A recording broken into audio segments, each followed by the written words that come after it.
Hello and welcome to Movies, Films, and Flicks. I am Mark Hoffmeyer, and joining me, Megan Hoffmeyer. There are Newark, DJ Valentine, Billy Business, and Brendan Peters. This is Nandi Boetes. It's Nathan Leahy. It's David Cross. It's Jake Lewitt. Norbert Morvan. It's Lisa Leahy. Joey Lewandowski. John Levingood. Professor Mike Dillon. Nick Riak. Niall Moore. Adam Youngblood Hunt. Eric Hoffmeyer. It's Johnny Nunn.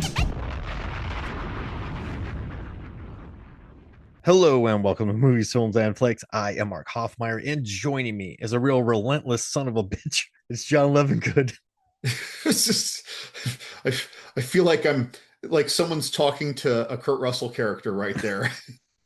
You're a relentless son of a bitch. I love that in this movie. They're like, death is just a real relentless son of a bitch. And it just makes me really happy. And I've been thinking about something, John.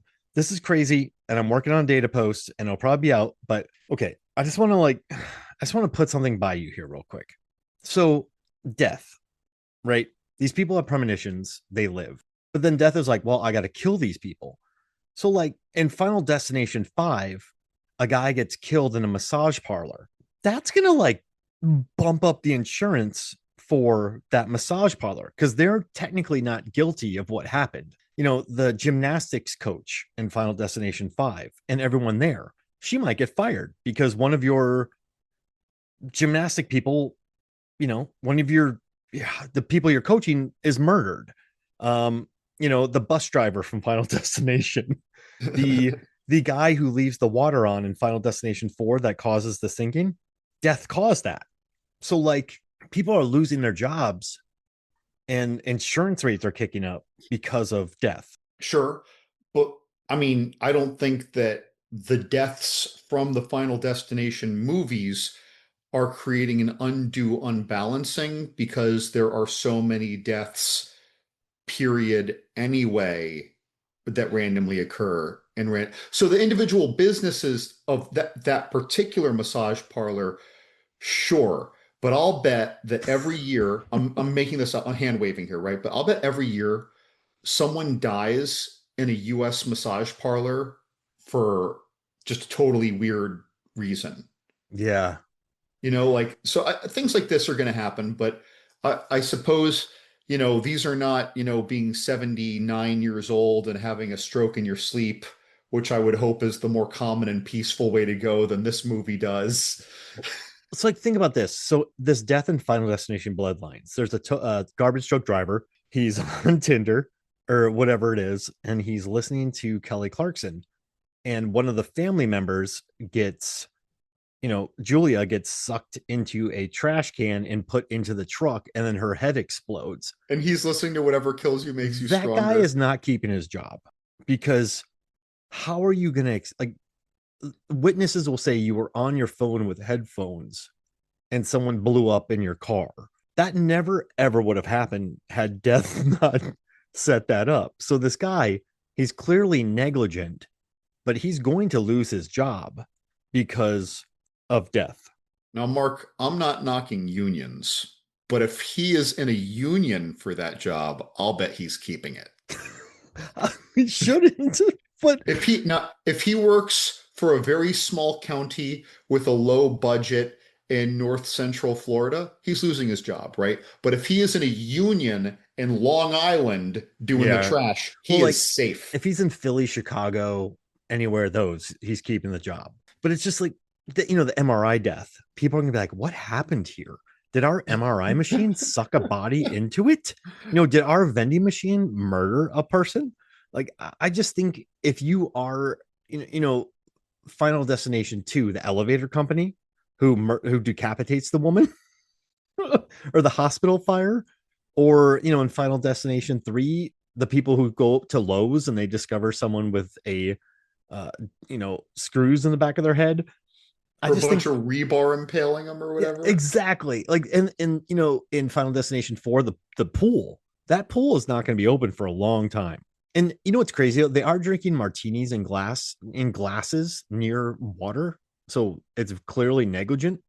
But there's going to be a lot of work to do to open that pool back up after a guy's butt gets sucked through your drain. Yeah, I'll bet there's some there are some interesting laws that go above and beyond simple sanitation practices that not that that wouldn't be rigorous, right? I mean, if human entrails get sucked out of a living body through a drain, I wonder if you legally have to repipe that, or if a chemical treatment is sufficient after the hazmat team comes through. These are the questions that pool owners don't look at. Like I had a pool, I never even thought to look into this. I probably should have just in case. Right. And at the end of Final Destination 4, when the three get murdered in the coffee shop by that truck driver, if he survives, he's going to be living a really rough life because you murdered a bunch of people. So death is like, listen, these people should be dead. So I need to get them dead. But then it's like, I'm going to cause a lot of collateral damage to get these people dead. So I just wonder about like, just insurance premiums. And did Death get those kids on the plane in Final Destination 5 to kill them? And Death's like, oh, finally, I'm done with these two. But then the other people get a premonition, they get off, and Death's like, shit. And then like Clear Rivers lives, and it's like, damn it. Like, so like, and that barbecue that explodes, like there's just so many things that like I think mini lawsuits are gonna happen, or like, I don't know, the tanning beds in Final Destination 3, like that guy's never gonna open again. Like that business is done. I just think maybe Death, it's just interesting how Death is like, I'm gonna wreck other people's lives to kill these people who should be dead. Yeah, yeah. We have a law that would really get Death into a lot of trouble, and I'm not referring to the murder that Death is trying to expedite. Let's just say that the deaths that Death is trying to reclaim, let's say that those aren't murder, right? We'll say that you should be dead. legally those aren't murder, right? However, if someone commits a felony and during the conduction of the felony, someone dies by accident, it's the charge is felony murder to the person conducting the felony. So if I steal your car and to rob a bank, and the owner of the car can't get to the hospital on time while having a heart attack and dies, it could be considered felony murder of the person who couldn't get in their car and go to the hospital because you stole the car to conduct an armed bank robbery. So in other words, everyone who accidentally dies, while if anybody, while Death is trying to claim its target life, would be a felony murder charge. Now, what happens if Death gets sentenced to death for felony murder?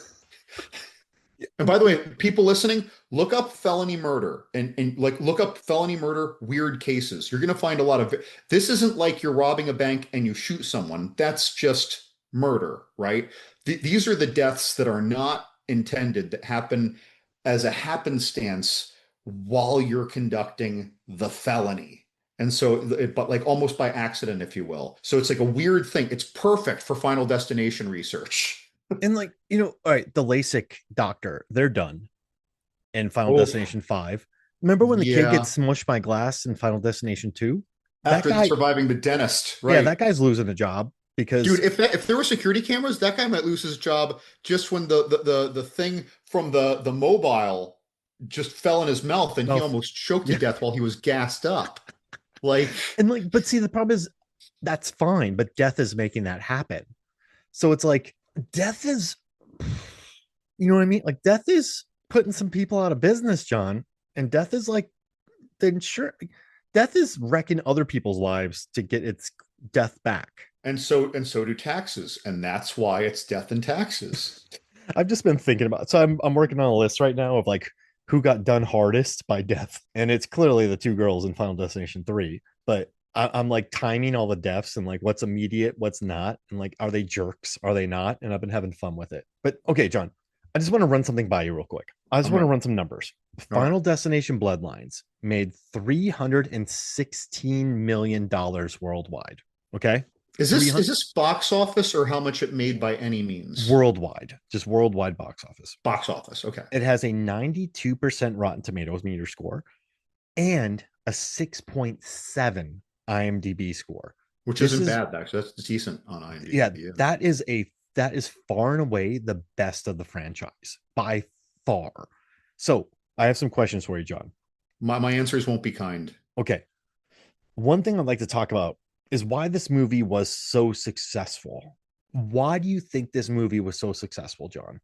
Again, as the sixth film in a franchise. I saw this coming. My answer won't be kind. I will say this is a fun one, and people, granted, who are fans of the franchise, even if they just saw one of these movies, right? It's been a while. 2011 was part five, right? Mhm. It's been a while. Or 2010 or 2011. By the way, it's been a long time. So if anyone ever saw any of these movies, let alone all of them as they were coming out like us, we're gonna see it no matter what, even if the trailer looked bad, right? We're gonna see it. We're gonna go spend that money. Can I interrupt you real quick? Sure. When Megan and I went to the theater, we went to a late show so Mallory could have a babysitter. She stayed with the in-laws. And when we were there's a bunch of people our age talking to all the young kids about how great Final Destination movies are. I just want to let you know that like people our age was like, man, we grew up with this franchise. And like, so there's nostalgia, but also the new audience. I'll never forget Well, that. but I think that first, that's part of the cash grab, though, right? Because they know that old fans are going to see it, even if they're just going to complain about it afterwards, right? Mhm. But this was I enjoy this was middle of the road for them for me. But when I say middle of the road, I only wasn't fond of one of these six movies, and even then, I can still watch it. I just don't want to watch the Final Destination, which is part four. Strangely, the same thing they did with the Fast movies. Yeah. The Fast and or what Fast and Furious Yeah. was part four without a number. But either way, so and then you get all the people who've heard of these movies who never saw it, and they're like, okay, fine, right? And then there are just all the people who go see any old horror movie because they want to. It's entertaining. But unfortunately, I feel that its ratings were high and that the PR was good for it from just people on social media because I feel that movies in the last decade, and this isn't my idea, this is vastly talked about. The average quality of a theater released movie is going down. Writing isn't getting lazy, it's getting less involved. In many cases, not all movies, but the average quality of writing is coming down. And I don't think it's because the writers are not as good. I think it is because they're less rigorous about it because it's becoming more formulaic. They know it's going to work. So, in an era like that, when you get a movie that still delivers from the production and planning and direction side these elaborate deaths, I think it's an easy swish. Got it. Do you know why I think this movie was successful? Is because the director Zach Lipovsky and Adam Stein and writers Guy Busick and Laurie Evans Taylor, and it was produced by John Watts, the Spider-Man director, and Cop Car. But I think what they did is they didn't want to reboot cool it. They didn't want to go Star Wars. They didn't want to go Halloween. They didn't want to go Creed. But they wanted to make a sequel that kind of stood on its own. But I think the most important thing is that after listening to the commentaries and the behind the scenes stuff, everyone involved in this loved the Final Destination franchise. That's Oh, why that's why I think it works, is because these people love the franchise. So the logging truck that comes back, the deaths that come back. Like this movie, Megan and I laughed so hard in the theater. Like we just had a great time. and I they mean, did a great like job like reintegrating the Bloodworth character too. right, and like Ring of Fire, like the Johnny Cash song. The soundtrack is hilarious. Bad Moon Rising, Fallen, raindrops keep falling on my head. It's just so stupid. Enter the Grave, Without You, What Doesn't Kill You Makes You Stronger, Spirit in the Sky. But what I think is the creative group that went in to make this movie. First, they had a budget. Second, they had time, which you and I have talked about many movies that haven't had a big budget and haven't had a lot of time. But I think everyone loved the franchise. So they weren't trying to be like, we're going to reinvent it, we're going to reboot it, or it doesn't work, or we're going to lose what people love. I think they just said, let's make a Final Destination movie 14 years later. Because, and also I think the goodwill of Final Destination 5. This isn't a franchise that ended with the Final Destination. If this ended on 4, people would be a little hesitant. But 5 is good. 5 is a good movie. Oh, five is the only thing that keeps five from being the best is that we were introduced to the world like the first Matrix or the first Harry Potter with part one. Yeah, exactly. I mean, 1's still my favorite. And 2 is, the more I watch 2, the more I love it. Oh, two's really Yeah, good. 2 Yeah. rules. But what I love is it's like, so people loved it. Also, this movie had a lot of rehearsal time, and I like the family in this. I like Mhm. the people. one of my favorite things about this film is like you have this family, and like two families, I guess, or one family. But what I like the most is like you begin to like the Campbells, you like the Reyes family. The Campbells also too. The guy who gets crushed, what, Bobby, who catches the spring. In the beginning, you think he's a jock, but then he has a bunch of anime shirts. He's just like a really nice kid who can't have peanuts. I love that he and his brother are ride or die. You begin to like the people involved. I think they care about the characters, and I think this is what someone, I'll read through the Facebook answers that I got when I asked questions, but this is a popcorn horror film that was made well, and it made $350 million because it knows it's a popcorn horror film. I don't know what you think Sure. about that. Yeah. Yeah, I think those are all fair points. What keeps this middle of the road to me though is that I still, as great, the characters were very good. But for me, the characters were untouchably wonderful in part five. Yeah. Yeah. And part two had the best excitement factor because part two was the aliens to part one's alien. Part one was more about suspense until the mousetrap game effect of where does the death actually happen. Whereas part two, you knew it was going to happen, and that was the first one where the deaths were sensational, Yeah. right? Because in part one, people are dying from a hubcap cutting off a head, which is, but it's not the what Michael Bay death. You know what I Mhm. mean? Or from a knife falling into someone's chest on the floor after, That bus there's a kill is little. iconic though. Right. There's a little fire. No, it's a great kill because we're being introduced to the mousetrap Yeah. effect. But once we know the mousetrap effect exists, we gotta turn up the Michael Bay. And I don't mean that in a bad way, by the way, folks. I Yeah. don't mean that in a stupid way. But we gotta turn up the Well, the like Michael mystery's Bay gone. first Bad Boys movie, Michael Bay. So right. Maybe even Bad Boys too, but not after that. So, or first Transformers. No, I got you. No, that's a great point. The But so first so one. part two was the first one to do that. And then part five was the first one to manage to combine the best characters in a sequel so far with the best Michael Bay deaths so far. So that's why part five for me is my favorite sequel. I don't think that this one hit quite that echelon, but it did a wonderful job honoring without retreading, as you were saying. And it kept it just fresh enough. Yeah. What's great about Final Destination 2 is it's not a family. Everyone meets because of that crash on the highway. So the first one, group of friends. The second one is just strangers meeting, which I think is really interesting. The third one is high school kids meeting at their school. Everyone knows each other.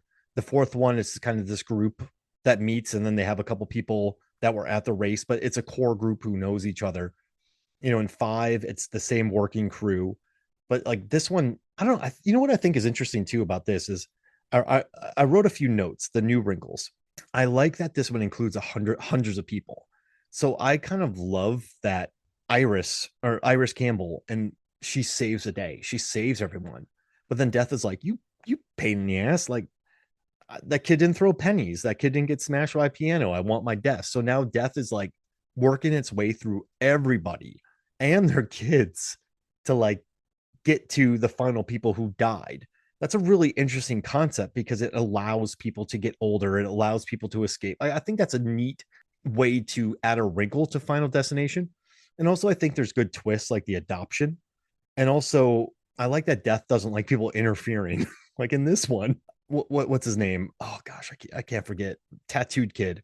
Oh man, I have his name. Let me pull it up. The guy who gets his poor Nose ring caught nose in rings pulled the out. chain and the Oh, Eric fan. Campbell. So like he's like, Eric, you're adopted, but you got in the way. So I'm gonna brutally murder you. Like Death was annoyed at Eric Campbell. So what I like is sometimes the problem with horror movies, it's like the first one, what's happening? The second one, you kind of know what's happening. You're just going along with it. And then you include the wrinkle about the person dying. The third one is just gonzo. Remember we talked about that, John? She has like 9/11 theories and stuff.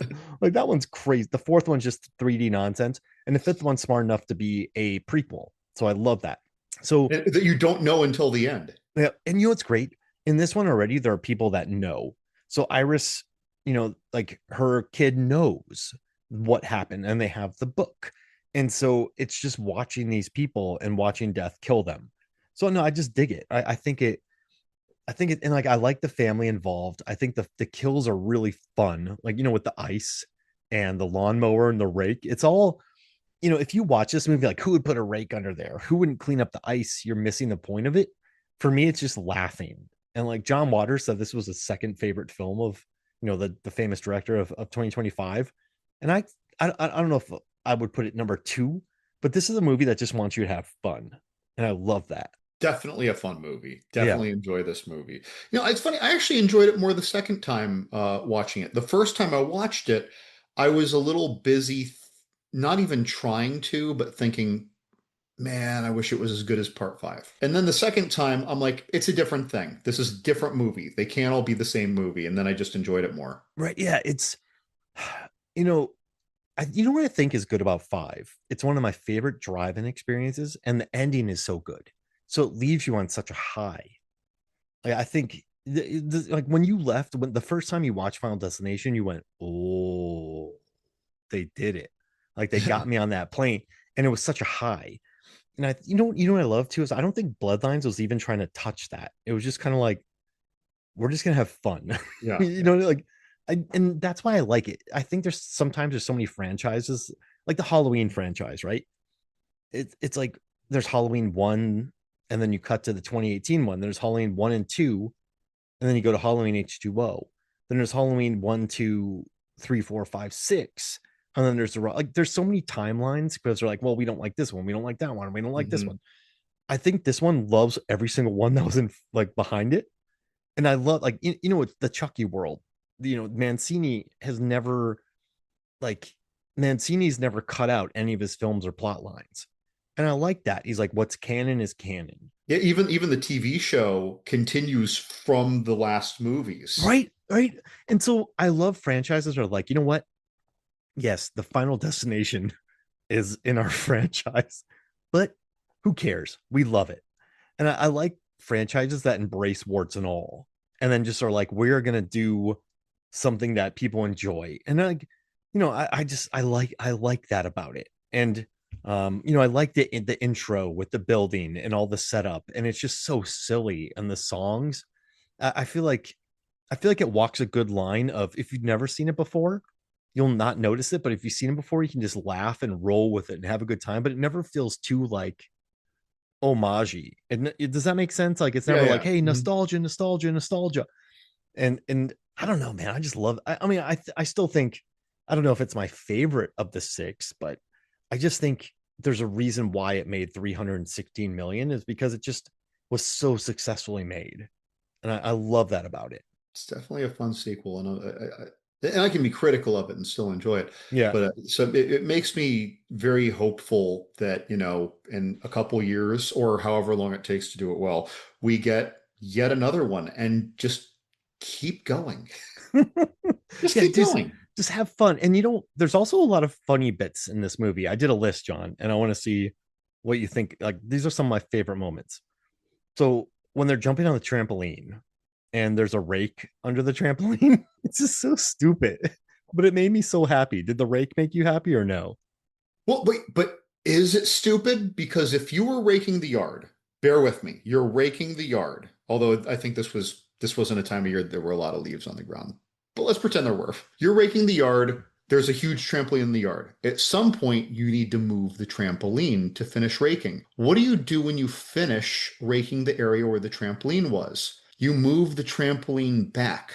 Did you forget to pick up the rake? Oh, yeah. I'm just All right. saying, if it was fall in the movie, I don't think it was. Everyone was always wearing shorts and t-shirts and, short sleeves. But if it was fall, that would be an incredibly credible thing to happen to me in my head. No, But that's it a really wasn't good point. fall. So it was just, oh, whatever. Let's just throw this here because it would be a fun thing to do. Good point. My second one is the second funeral. So how long is she on break? Because funerals take a while, John. You have the mom dying from the weather vane, Right. and then you have the the dad. I'm not laughing because the dad, but like, then the dad passes away because he gets his face destroyed by a lawnmower. So like, how long is she gone from school? Right. Yeah, I feel. I mean, this could happen within a week. I mean, you're not he's not going through makeup with the mortician, so I suppose it could be Yeah, neither's Iris. right. These could be within a week, but I don't think it's 2 days later. Yeah. So she's gone for Um, a couple weeks, but I love that all of a sudden they're at a second funeral. It's just morbidly funny. Also, right. I like Eric's tattoo mix and Eric's sad mix. That made me very happy when he's and also does Death want to kill it? So Death trying to kill him that time? So Or is that's a Death good just messing question. with him? So was Death trying to kill him, or was that actually an organic freak accident because he's adopted? So it must did wind I didn't see any wind coming in, did you? Freak things happen. Yeah. So Freak that things all was just happen. a freak thing. Apparently, because he's adopted, so right, so it would have to be. What are you more impressed by? The garage door opener in Scream that lifts up Tatum or the Uh-huh. ceiling fan in Final Destination 6? Okay, honest. So this is one of those things where we appreciate a movie for the time in which it, because no one who watches Halloween for the first time today, who's 24, original Halloween thinks it's great, right? Because they've seen too much contemporary stuff. They don't they don't know what it was at the time. There's no appreciation for what it was at the time, if that makes sense. So I'm not saying they all think it sucks, but it's like it's not the impression is totally different. So I'm gonna say the garage door and Scream, because at the time that was so much more impressive to me than this fan was, yet almost what, 30 years later of movies. Because you and I both have garage doors, and I've replaced my garage door opener. That's not taking up a 120-pound person, but I guess it's a '90s garage door. And that fan, whoever bolted that in, John, I'm impressed with. Whoever installed both of those did a good job. He is a light guy. Yeah, He is a slight build. yeah, he's not us. But at the same time, I agree. That wasn't like one of those, what's that brand? Big ass fans. Yeah. That's not one of those big ass fans. That's just a fan. So I just had to install a bunch of fans into my father-in-law's house, and I could pull one of those down. you know So what it's else though? If you pulled it slowly, really slowly, I wonder if you could pull yourself off the ground, because that fan wasn't going fast, so it wasn't ricketing around a whole lot. It was going really slowly. That might have enhanced its ability to not break while it was slowly pulling him up. good If it point. was going really fast, it would be like, gyrating really hard, a lot of vibrations, maybe it would have broken. Like maybe that was a part of the brilliance of it. The thing that you don't expect people to notice while they're watching. I'll give it that. So we'll say the garage door. I like that. Okay. For shock value. And then I just love that the guy was listening to what doesn't kill you makes you stronger. Like that's For just the such a for the garbage truck, that's yeah. just such a stupid scene, but I love it in a good way. When I say when you call someone an idiot in a good way, it's like idiot. They're not idiots. You're just it's like an endearing idiot, I guess. And so when I say that scene's stupid, I'm not saying it's stupid. I just think it's an endearing stupid. And then I love that Jerry Fenberry when Eric's like, "What is that? Why you always wanted to play catch with me?" Yeah, is that why that guy always wanted to play catch? Jesus, mom. Like, And so the directors gave him a bunch of lines to improv, and he just said a bunch, and that was the one that stuck. But that's really funny. Like his dad actually wanted to play catch with him, which is very weird, but I love that. And then the last thing is when they're looking at the babies, if you kill because Final Destination, if you kill someone, yeah, they yeah. take their lives. And even though that guy was going to die like minutes later, then that guy gets smashed by a plane. But I love when they're looking at the babies and they're like, "Don't touch those babies." Like that's a funny, that's a funny line. I love that. Like it's like that. I don't know. That line made me really happy. Like we're not going to do that, right? No, no. And Eric and Bobby, like no, no, no, don't touch those babies. Like I like this family. I really do. Even though Julia, I know she gets smashed in a trash compactor, but that actress, she has a great horror scream. When the dad gets his face mush, that Hmm. girl belts one out, and I love it. So it's, I don't know. I think this movie just wanted to be fun and entertain audiences, and that just made me happy. So, okay, in past movies, they introduced it might have even been part two. They introduced the notion where if you take a life, you get the years of that life that it would have had Yeah. remaining. Mm-hmm. Did they ever explain anything else to that? Because that sounds like a way to live like a vampire forever. Because if you're like, 40 and you kill a baby that would have lived to be 100, you get to live to be 140, and then you kill another baby that would have lived to be 60, and then you get to live to be 200, and then you kill another baby that would have lived to be 75, and now you get to live to be 275. It's a really good question. And maybe it only counts if you were on death's list, but I'm just saying, do you just get to keep doing that to avoid death? You just become a secret serial killer. You're like a Midnight Strangler version of the Highlander. Wait, so do serial killers get more life in this world? Only if death was coming for them, because I think it's only if Mm. death's coming. But still, if death's come, if you cheated death and you're one of the main characters in one of these movies, and then you become a serial killer, then do you just get to live on? And oh my God, Mark, does this explain all movies with a supernatural undying serial killer that have ever been? Yes, it's got to be because, Like, but like, does death not anticipate that? So if you're Hank Gregory and you're gonna pass away when you're 98, and death is like, I'll just come for you later. But then someone has a premonition and they live and they learn about it, and then they go kill Hank Gregory. Does that not mess with death's plans? Does that not like create a ripple because they were gonna go to 98? So do you? It's an odd one, John. I assume that, when at some point at a writer's table, someone probably said this, like, no one's going to think about that while they're watching the movie. They're only No, going to no, I think get it. about Yeah. that when they've seen it 46 times and they're literally conducting their like seventh podcast about these movies. So you know what though, John? All right, so get this, John. Death is coming after you. You're number 6. You were supposed to die in a roller coaster, Uh-huh. and you live, and you learn about this thing. So you go and you take somebody out, right? I think it's a one-time thing because then death passes you. So if you go kill other people, it probably had that planned.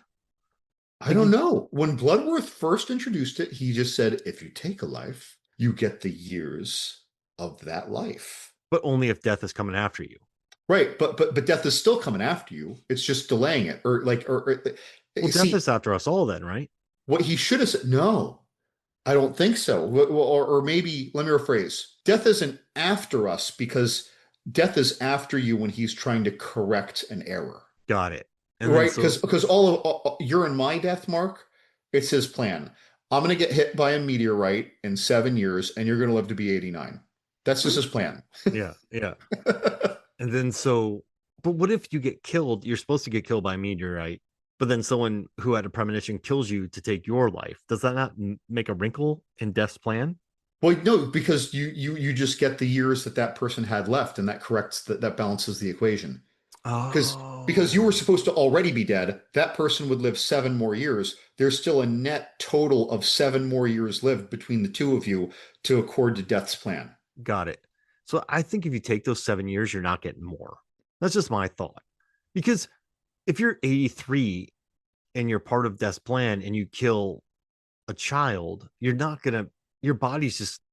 I think I mean, bodies still work he never said normal. anything about the quality of life you'd have. You might be decrepit. You might Yeah. be like Lestat at the end of Interview with a Vampire before he bit Christian Slater, and he looked like some kind of a muck nursing home zombie.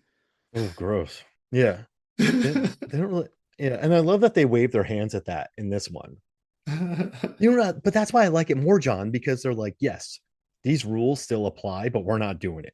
We're not going to be that guy from Final Destination 5 that wants to kill people. One thing that was super precious, though, about proving that our main character, she had premonitions that should be trusted, is when they say, "What? It's not like she's just gonna die. It's not like this, that, and the other." It's like, no, I just thought it was the truck. It's like, how is she gonna die? I don't know. Like Yeah. the kid could have Kick the soccer ball. or no, it starts with that branch cutter could have just fallen and then it would have distracted that the leaf blower guy and then the kid would have kicked the ball. I don't know. And then later, like what 2 minutes later, that's what happens to the sister. Exactly, the thing falls, leaf blower guy, the kicks the ball, hits her in the head, she falls in the bin and it goes over. Like That's funny, isn't it? that was so. What's funny is that I didn't catch that she was a victim to exactly what the girl said the first time I saw this. I only caught it the second time, and then I'm just like, oh my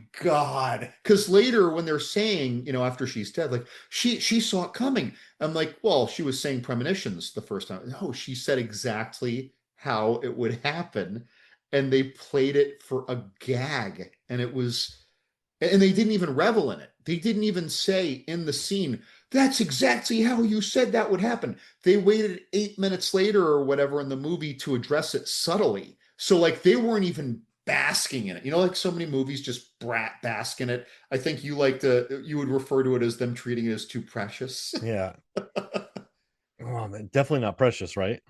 No, not when you do that. But they did it wonderfully. And this was precious, good precious. Oh man, what's your favorite kill in this movie? Do you like Iris Campbell with I the just weather said it. vane? Nope, I just said it. That was it. Oh, It was okay, it was because of that. because Because she of the, explained it in the beginning. because yeah, but because it was funny. And the other thing that's funny about it is that this is the one where everything that transpires, the thing falling, the leaf blower, the kick in the head, and her getting knocked in the bin, all that stuff happens out of focus behind the people who were arguing about how ridiculous it was. So it's playing it for a gag. Like truly, if you were transfixed on the main character, you'd hardly realize what happened. I completely agree, and that's such a good scene. Yeah, it Like, is funnier when you yet watch it a another way second that they're time. not basking in it. Yeah, You know, just they're in the like, background. wouldn't it be funny if this happened in the background? You know, someone was like, well, yeah, but people might not notice it. It's like, yeah, but the ones who do. And that like respects the audience to a certain degree, and Which I most love that. movies don't do as much now. That, Yeah, that was the criticism I was giving earlier. I'm not saying that's this movie, but that happens so much now. I've read articles, plural, about how a lot of movies, usually they're just like dumb comedies, but a lot of movies and a lot of TV shows are like you watch it and you're like, why does this feel like they're over explaining everything? And it's because they're being directed to. and I The think people writers are are dumb and they just want. because no, it's because people are on their phones now. They Yeah, know that people are watching shows on their phones, and so producers behind shows and certain movies that aren't like tentpole events are actually suggesting them to over explain, keep saying this over and over again throughout the show. It's not that they're speaking like they're stupid, but they're speaking like the audience is because the audience probably missed it. So again, in an era where that's happening, that's where this movie again gets to stand out even more than it would have, right? So all the good movies look better. you are 100% correct. And you know what's kind of funny? Talking about phones, I was watching Jurassic World Rebirth, and I went to a press screening, but it like I'm not saying, but influencers were invited, and so there were a lot of them on their phones. And there was one guy next to me who almost drove me insane, John. I'm just letting you know, drove me insane. I had to tell him to turn the brightness down on his phone because I knew he wouldn't get off of it. The guy was on his phone for 90% of Jurassic World Rebirth. When the credits rolled, he goes, "What was that movie even about? It was stupid." And I wanted to just die inside, John. Just want to tell you that story. That has nothing to do with what you're saying, but I just wanted to vent that to Well, somebody. hopefully they kept repeating main plot points so that the one time he looked up, he'd catch it, Yeah, I don't and they'd think be they like, did. I they'd be guess they like, oh didn't. right, I guess they didn't. But yeah, that was right, or just not enough for him, right? oh man, it's that crushed my soul. But I love that that's a background and you have to pay attention with this movie. And I like that. I like that when Eric is killed, you just kind of got to watch it. You got to know he has piercings. Like, I love that he does piercings in the beginning and then the MRI just sucks them all out of him. And then he gets folded in half with his tattooed stomach. I love that Bobby, they went through that whole thing with the vending machine. And like, it does set up some fun Rube Goldberg type stuff. And what I thought was interesting on the commentary, the director said that they only set up shots the cameras only did what was real. So I thought that was interesting. So when the kid throws the penny, they follow the penny, but it doesn't go into the vents. It doesn't go through the vent. I thought that was kind of interesting. Maybe that grounded the movie a little bit. I'm not quite sure, but I like that they went into this with a plan. And the directors, when they were being interviewed for this, they set up this funny little call, like in the middle of it. They had this thing set up where the camera changed. It looked like they were being killed. So they prepped the whole thing to get like the job. So I don't know. I don't know. I think everybody involved in this just wanted to make a fun movie. And I keep saying that. And I hope I'm not sounding like a broken record, but there's just something about, I think what you said was perfect. The background kill, you had to pay attention. So they're like not dumbing the movie down, but they also made it really funny. And what's interesting? Let's say you don't even pay attention to the Johnny Cash song or listen to Ring of Fire or even know what it's about. But as soon as it's on, I had a smile because I'm like, oh man, that's like a ring of fire. And like you could watch this movie paying attention and have fun, or you could just watch it as a pleasant distraction and have a good time. And what I do remember in the theater is I was really worried because there was a lot of people in it and there was a lot of yous. Sorry, I don't go to late movies too often. But when the movie started, everyone in the audience was just one like laughing and having a good time. And so I don't know. I think cinemas need more movies like this that like pack theaters out and just offer fun for a communal crowd. And I like that. I like this movie. Yeah, definitely. You know, whenever we get a sequel to anything after, 15 or 20 years, I think we've all learned to kind of cover our groins. Yeah, late Like sequels you got to worry about. dude, all these late sequels, generally, even if they're still good, there's still such a wowing quality drop. And then the ones that aren't good, they're just soul crushing. Like I enjoyed The Force Awakens a lot, but a lot of people were just complaining so much because it was such a fan film and replaying certain iconic scenes and moments and feelings. And so like, but I'd call that like the high end of these delayed sequels, if you will. But you see a sequel to the Boondock Saints. If you think the sequel to the Boondock Saints is amazing, I'm thrilled that you loved it. Super Troopers 2. To me, it cheapened my whole idea of the Boondock Saints. I just need to pretend it didn't exist. Like, we've had again the Coming to America sequel. Again, I'm sorry if you loved it. Mark, I hear you reacting, but so that's become a trend. And I haven't even seen the Happy Gilmore sequel because I loved the original and I'm afraid to see it. Maybe it's something it's insane. I kind of loved it. It's all cameos. Okay, so maybe I should see it. Okay, but it's not going to compare to the first one even a little. So when this sequel came out, I was very nervous. We are in very much a more cash grab era than when the last sequel came out, right? We've gone so much more to formula than when the last sequel came out. We're occasionally dumbing down writing on purpose or being hyper redundant than when the sequel came out. So I was so nervous. And yeah, this was a lot of fun to watch. It was a lot of fun to rewatch.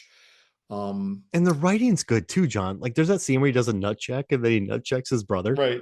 And Yeah. the trash company was called Providence Waste Management, and it's like Providence, the protective care god of nature, as a spiritual power. It's like Providence Waste Management. I don't know. That just made me like they put a lot of fun thought into it, and I don't know. I just like you're right. I think you can sense when a movie's a cash grab. Remember some of the late remakes in the 2000s when the trend was already set and then remakes were coming out, and like the Nightmare on Elm Street one, they're like, well, we can't do that, so we just got to completely change it. And it's like, why even have it exist then? And so I think the Final Destination franchise is probably the best horror franchise in regards to sequels, because Michael Myers is only so many times you can kill him. Jason, I love Jason, but there's only so many things you could do. And Jason's mom, Freddy Krueger, he was scary, but then he became a punchline. Like there's only so many times you can kill Freddy. I still enjoyed when he became a punchline, but Yeah, by the but you time know what I mean. But Freddy's Dead was soul crushing compared to the previous four. Yeah, and like those were. I'm sorry, to the previous five. I mean, but I think with Final Destination, you can introduce new people. The problem is audiences know what's going to happen, and so you're just dealing with characters who are learning, but you already know, and that's tough for screenwriting, because I do think sometimes when you watch movies, it's frustrating when you watch characters like figure something out that you've already seen, or what's happening. And if that's done like inorganically, it's not good. But I think with this one, they added enough wrinkles with the adopted kid and working its way down the line that even people who knew, even for people who knew what was coming, there was enough mystery involved, if that makes sense. I'm trying to think of a recent film I watched where you knew what exactly was happening, but you're just watching audiences trying to figure that out, or the characters trying to figure it out, but you're like, no, guys, like you're wrong. And so when everyone was like, no, this isn't it. So I like that this one, the first kill with the lawnmower, you're like, who's going first? You didn't know that the dad was going to go first. You didn't know that the mom was going to go first. You didn't know the mom was going to show up, which family was going to die first, who's adopted, who's not going to die. So I think it added enough wrinkles that you weren't just going like, you idiots, this is going to happen, because you already know. And that's good screenwriting. Yeah.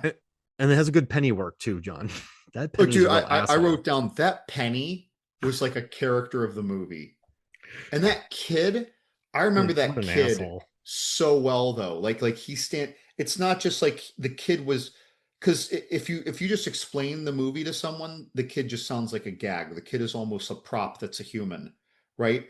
But you remember that kid well if you've seen this movie once. And the penny, again, you're watching that penny like it is you watch that penny more than I think you watch any device of any kill in any of these Final Destination movies, because usually it's this thing triggers this other unrelated thing, triggers this other right. It's keeping your head bobbing back and forth to different things. In this one, you're following that penny the whole way. You see it down on ground level at the fountain.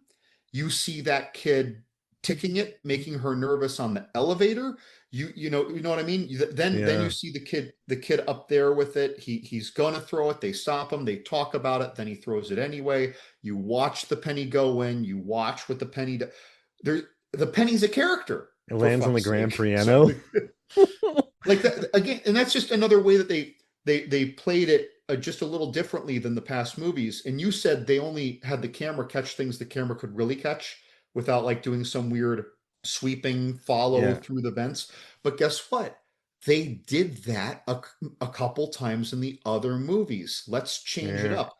And the thing is that I think instinctively people would resist. They're like, wait, don't change that. That's exciting. But we've seen that. How do we make it exciting differently? How do we make it different if we're not going to do that? And so, and I guess that's what we saw. Oh, and no, like it's just it's people like and they thought about. You know what I like, John, is when people put thought into something. It's like, yes, it's a sequel, but like they clearly loved it and they thought about how to differentiate themselves, but still appeal to the core audience. How many sequels have you seen where the core audience hates it because they don't want to focus on? But also, I just want to say, like Final Destination, I think it's really well suited to adapting through the decades because it's just death killing people. So you just gotta like think of a really unique situation to put the people in and a couple wrinkles, and you can keep going on. Yeah, but that penny, and at the end, Eric is it's like rude to that lady. How many years you got left? And then that lady later on has the penny, which then drops into the train track, which kills the Reyes Again, family. character in the movie. Yeah, and what's interesting too. So I heard the last name Reyes, and then I thought about Ernie Reyes and like Ernie Reyes Senior, Ernie Reyes Junior, and the two actors that played the Stephanie and Charlie. They are like, half Filipino, and so the Reyes name is actually like pretty well, like is actually like used. Like a lot of Filipino families have a Reyes last name. It's pretty common. So even that name, I was like, that's pretty interesting. Like I did some research into who was cast and like what their, like I was like Reyes, that's interesting. But then I thought about Ernie Reyes. I'm like, well, what are they? Oh, they're Filipino. Oh, these actors are Filipino. So like they did some cool work in this. Like they thought about the casting. I don't know. I like that, John. I just like that they put work into it. Like even the last names made sense. So I thought that was cool as well. Like this is it's a popcorn movie. It's not meant to like win major awards, but I think if there's a film this year that deserved to make over 300 million, I think this one is pretty deserved of it. It just makes me happy. It does. You know what I like too? When I first started this movie with Iris and Paul, I'm like, who are these people? Like, I don't know who they are. I'm like, who are these? But they're likable. You find out that she's pregnant. He's like, hell yeah, I'm the luckiest dude in the world. And like, they're two night, they love each other and they're like good characters. I think sometimes, remember like the racist in Final Destination 4 or that super jerk in the first Final Destination? I think Final Destination 2 had some jerks. Final Destination 3 had some serious jerks. I mean, the sister Julia, she's kind of jerky, but she also isn't because it's pretty bonkers. But there's no like jerks in this movie. I think the other one in 5, you have the guy who wanted to kill people. In 4, you have the weird racist guy. In 3, like So I think Well, five, another, there's a lot of yeah, jerkiness. Because the LASIK girl is jerky in that she's so shallow that it hurts. yeah, and she PJ gets her, Burns is a total fast talking womanizer, right? And yeah, David Keckner, it, yeah, yeah, Ketchner, you got it, he's like a he's kind of like a nightmare boss, yeah. right? We were littered with assholes in that. And so this one just has nice people. Like I know some people don't always believe Stephanie, but I mean, there's a lot going on. It's kind of a lot to take, but there's no jerks. And aside from the kid but that kid gets smashed by a grand piano pretty earlier, and then he dies later on in the newspapers. But it's kind of nice that there's no jerks in it. It's just Death is the asshole in this movie. That's refreshing. Now, like, but also I think we've kind of moved. I don't know. Have we moved past those like? Remember the jock, the real jockey dudes from like. Remember the first Final Destination? What Kier? I forget for last name, but we don't really have those like that stigmatized I'm a jerk jock anymore, like, too much as we used to, like Revenge of the Nerds type or Animal House. So I don't know. I thought that was another refreshing thing about this movie. Yeah, I have a feeling that that's only going to be common in the much cheaper horror releases. And I think when they do that, it's almost like they're playing it for a gag. Yeah, like just a real bro getting murdered, or if you just need bros to get murdered, you make them jerks. But there's just none of that in this. Like the first two characters, they're nice and they like each other, and you, I don't know, like he's happy. Like when he proposes to her, she's like us, and he's like, hell yeah, this is great. So I don't know, I like that. I like that they are. I don't know. I like that they're nice people. And I like that their kids are cool. And in the beginning when Stephanie comes home and her brother's arguing with her and she's like, yeah, I'm on academic probation, her brother laughs about it. Like you can tell that there's a closeness with them. I don't know, it's little decisions that they made that, I mean, I guess if you want to get annoyed about why no one cleans up the glass that falls near ice, but like that's not the point of this movie. So it's just kind of nice watching people you like getting horrifyingly murdered, because this movie doesn't pull punches. Nope. This isn't like Stranger Things. Or most horror movies, all right, where they're like, but you know what? Sometimes I wonder when you get so deep into a franchise, like it's like we got to kill somebody. I'm like, no, you don't. You're just gonna want to bring them back anyway. So I think Final Destination movies work well too, because like you just kill everybody. It's kind of fun. Like it doesn't pull punches. I dig it. I just like this movie a lot, John. Yep. Fun Yep. movie. I'm glad to own it and continue slowly building my physical media collection, even though it grows a lot slower than it used to. I'm getting a lot pickier, and granted, there are a lot of digital purchases on Amazon where I have faith in monopolies that I'll always be able to access them.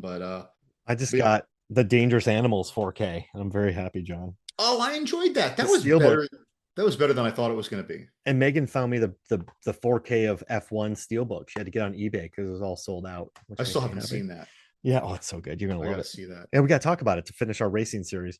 But yeah, John, this is I love this movie, and thank you and listen to all of our other Final Destinations. They're probably in like the 200s, 300s. That's a good question, Mark. I'll I don't just put even, it in our post, but 200s, you got to 300s. find them. Yeah, We got to find them. I wonder, are they all actively playable somewhere yeah. right now when they're that far back? The good thing about Spreaker is it hosts every single one of our episodes. Oh, So okay, that's wonderful. yeah. So you can find all of our episodes on there. But also, John, real quick, I think I have the 5 characters that Death hated the most and just really wanted to mess with them. Okay. Okay, you mean in the franchise? Yeah, in the franchise. Okay. So first is Ashley and Ashland from Final Destination 3. Their deaths are horrifying. I mean, just like 2 minutes of them burning to death and just screaming. It's like Death doesn't like them. Can I try and guess? Okay, yeah. Okay, guy who wins the lottery in Final Destination 2. Yes, Is because he one of them? yeah, because Okay. Death, there's a scene where he has these magnets and one of the magnets falls and it spells I, and then a ladder falls through his eye. Like Death clearly had a good time murdering this guy. Great time. And then also Hunt in the pool pump, because earlier in the film he's like, yeah, out my butt, and then the guy gets stuck on the bottom of a pool and he's an absolute jerk and his butt gets sucked, like his innards get sucked out through his butt. Like Death had a good time with that one. There's a few. I got to narrow it down, John. But also Olivia Castle from 5, she was kind of vapid, but her eye gets LASIK, then she falls through a building. That's horrifying. I also feel bad for Todd from the first one because he just for like 2 minutes he's just struggling to live, and he's Dude, just that was brutal. That cord from that shower head, yeah, the or I'm death. sorry, from the drying line or whatever it was. Yeah, and then like death sucked the water back, and it's like, yo, man, like shit, death. That's actually kind of weird. That's something that never happened Never. with any other death in any of the movies. That was the one time that death actually exerted a supernatural power other than its supernatural existence, if that makes sense. Yeah, so it just and then everyone maybe thought he had suicide. It's just a brutal, mean kill. Also, Eric from this film because he just I think Death was pissed at him for trying to intervene with the peanuts, and he just gets folded in half. Like what a brutal death. And then I got two more. I'll do racist Carter from Final Destination 4 because he's gonna do a burning cross on someone's lawn, but then he gets burnt and dragged behind his car, which is he just burns to death because he was gonna burn a cross. So death is like, I don't like this guy. I'm gonna burn him like that. Also, I think what Eugene Dix, the guy, he was gonna commit suicide, he was gonna do all this, he was negative, but then he just has to lay in bed and he can't move while like death closes the vents in Final Destination 2, and he's just sitting there for minutes just waiting to die. So yeah, and then of course, the eye through the ladder. But that's mine. And also Valerie, the teacher from Final Destination 1 gets it bad because like she has the hot water, the ice, the vodka, and then the fire, then that thing gets shot in her neck, and then she pulls the blade down, and then the blade falls in her chest, but then a chair lands on it and kills her. Like Right. death was pissed at her. So those are my ones that I think are just the most, brutal. Where death was like most of them, you have racist Carter, who's a jerk. You have Eric, who shouldn't have gotten involved. You have, Olivia, who was kind of written to be just a flat character. Hunt was a dick. Ashley and Ashlyn were dicks. So I kind of feel like Death had it out for the jerkier people and I did think them the worst. producers, writers, and directors all know that we find those a little more savory. Because like think about it, Terry from the first one, she's cool, but she gets hit from a bus. And then George, he's really good in Michael T. Williamson. He gets murdered a million like immediately. Stifler's like an innocent. He gets killed immediately. That kid from Final Destination 2, he blows up in a grill explosion. He has no idea what's going on. The kid in Final Destination 2 again, he gets smashed by glass. He gets murdered immediately. He's just a kid. Carter, he saves the day. He comes around. He gets murdered just by a sign. He doesn't know what's going on. Romero's not a bad guy. He gets killed by the gym weights. So I feel like everyone who gets killed fast, they aren't too jerky. But everyone who has like a real bad one is kind of a dick. I am annoyed when people lift like he did, though. He kept clanging the Oh, weights. yeah, It's like, stupid. come on, dude. Let's focus on the form a little bit. So I think Death was making a point. All right. Hey, John, where can people find you? Uh, John's Horror Corner, any social media that I'm not too old for, and the little tab on movies, films, and flicks near the top right. Well, yeah, read John's reviews. He wrote some good. You liked that Ugly Stepsister, and that made me very I happy. loved Ugly Stepsister. That blew me away. The movie rocks. Actually, That movie really blew me rules. away.